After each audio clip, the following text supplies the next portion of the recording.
আসসালামু আলাইকুম রহমতুল্লাহ বারকাত।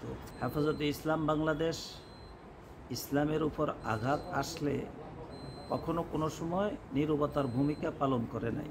বর্তমানও এই নারী বিষয়ক সংস্কার কমিশন এই প্রস্তাবনাগুলো ইসলামের সাথে সাংঘর্ষিক হয়েছে, এইগুলোকে বাতিল করা এর দাবিতে হেফাজত ইসলাম ৩রা মে সোহরাওয়ার্দী উদ্যানে যেই সমাবেশের ডাক দেওয়া হয়েছে, সেই সমাবেশকে সফল করার জন্য দেশবাসীর প্রতি আমার আহ্বান।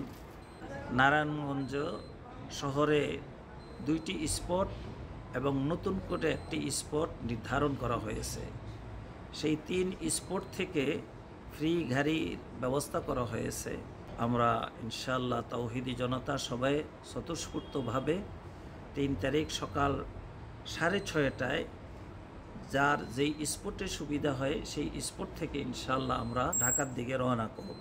প্রথম স্পট হইল ডিআইটি চত্বর, দ্বিতীয় স্পট হইল শহীদ মিনার চাষারা এবং তৃতীয় স্পট হইল নতুন কোর্ট। আমি হযরতে খতিব সাহেবের খেদমতে আরজ যে আগামী জুমায় এই বিষয়ে বিস্তারিত আলোচনা করে মুসল্লিদেরকে উদ্বুদ্ধ করে আপনারা মুসল্লিদেরকে নিয়ে সোহরাওয়ার্দী উদ্যানের সেই হেফাজতের সমাবেশকে সফল করার জন্য আন্তরিকভাবে চেষ্টা করবেন, আমি আপনাদের সবাইকে অনুরোধ জানাচ্ছি।